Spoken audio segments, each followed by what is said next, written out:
안녕하세요. 오늘은 날씨가 좀 많이 덥네요. 지난주까지 실내에 있으면 좀 추워서 봄인가? 이번 봄은 참 춥네 이랬는데 오늘부터 날씨가 좀 더워지는지 많이 덥네요. 요즘 부쩍 사전상담 문의가 많이 늘었습니다. 등교급을 하는 아이들이 좀 많이 있는 것 같고요. 자퇴를 고려하는 아이들도 많이 있는 것 같아요.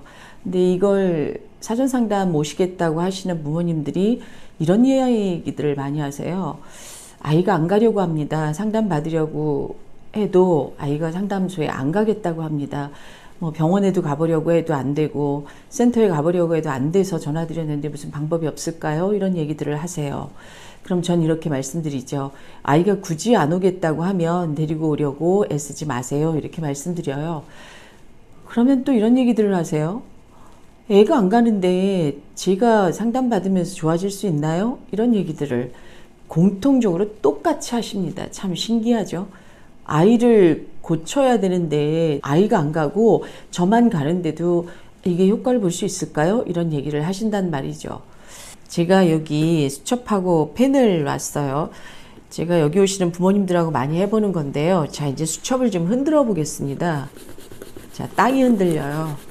땅이 흔들리면 볼펜이 어떻게 되죠? 떨어지죠? 땅은 부모죠. 아이들에게 이 땅은 부모고 이 부모라는 땅 위에 심어진 나무가 아이들입니다. 근데 부모들이 흔들리면 이 나무는 서 있을 수가 없어요. 그리고 울렁거리고 메스껍겠죠. 제가 이 비유를 들어드리면 10분 중에 10분이 이해됐습니다. 이렇게 얘기들을 하세요. 자, 어려운 문제에 봉착했을 때 특히 등교거부, 자퇴, 품행장애 여러 가지 어려운 문제에 닥쳤을 때 어머님들이 특히 이 심리적인 위기감을 많이 느끼십니다. 땅이 온통 지진이 난 것처럼 흔들리는 그런 위기감을 호소하시죠. 그래서 부모가 좋아지면 아이가 좋아진다라는 공식이 성립하는 겁니다. 제가 아주 드라마틱한 변화가 있었던 그 사례를 하나 말씀드릴게요. 여기 지금 5회기 진행했습니다. 이번 주에 진행하면 6회기고요. 물론 12회기 계약하고 시작했습니다. 지방에서 오시는 케이스예요. 제가 이제 성별이나 이런 것들은 조금 각색을 하겠습니다. 개인정보 때문에. 지방에서 한 3시간 정도 운전하고 오시는 케이스였고요. 너무나 절박했던 케이스였기 때문에 아마 그래서 이 먼 거리를 오시지 않았을까 싶어요. 아이가 자해를 했고 자해해서 지방에 있는 대학병원에 응급 수술했습니다. 손목을 꼬매는 수술을 했죠. 이 정도가 되면 예전 같으면 병원에 입원을 해야 되는 케이스입니다. 근데 지금 우리나라 그 정신건강 측면에 있어서 굉장히 위기 상황의 직면에 있는데 물론 그 정신건강의학과에 계시는 선생님 말씀이세요. 보호자가 아이를 입원시키려고 해도 정신과 병동에 함부로 입원시킬 수 없습니다. 아이가 인권 문제를 들고 나오면 의사들은 이 아이를 퇴원시켜야 되는 게 맞죠. 중증으로 당장 지금 손목을 그어서 죽을지도 모르는 아이들이 병원에 입원할 수가 없습니다. 문제는 강제 입원이 이제 더 이상 되지 않는다는 거예요. 물론 여러 가지 부모의 재산을 노리고 자식이 아버지를 금치산자 만들기 위해서 병원에 강제 입원시키기도 한 일도 있었고 시어머니가 며느리를 병원에 입원시키는 일도 있었고 이런 어떤 부작용이 있었기 때문에 이런 걸 좀 막아보겠다는 의도에서 법이 통과가 됐겠지만 실제로 이 정신건강을 위협받는 청소년 아이들이 도움을 받을 길이 없다라는 거예요.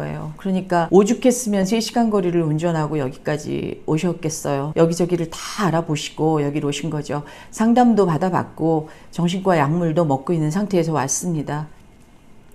첫날 어머님 혼자 사전상담 다녀가셨고요. 두 번째 날 아버님이랑 어머님이랑 아이를 데리고 오셨는데 아이가 여기 오는 걸 아주 완강하게 거부해서 고속도로에서 아이가 뛰어내린다 만다 거의 초죽음이 돼서 오셨어요.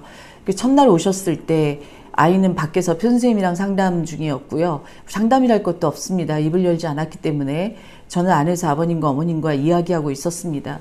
근데 어머님이 얘기를 하시는데 이 통곡에 가까운 그 울음을 터뜨리시면서 하는 얘기가 이제 온통 다 아버님에 대한 원망을 쏟아놓기 시작하셨어요. 신혼여행 때부터 당신 맨날 매주 등산 갔고 골프 쳤고 나는 혼자서 아이들을 길렀고 우리 친정엄마가 아파 누워있는 동안에 당신은 나를 한 번도 배려해주지 않았고 이 온통 불만을 막 쏟아내기 시작을 하시는데 아, 참 많이 힘든 결혼 생활을 하셨겠구나 그런 짐작이 좀 됐습니다. 그러는 동안에 아버님은 옆에 앉아서 묵묵히 아무 소리를 하지 않으셨어요. 아, 그렇죠. 대한민국 남자들 되게 이런 반응을 보이죠.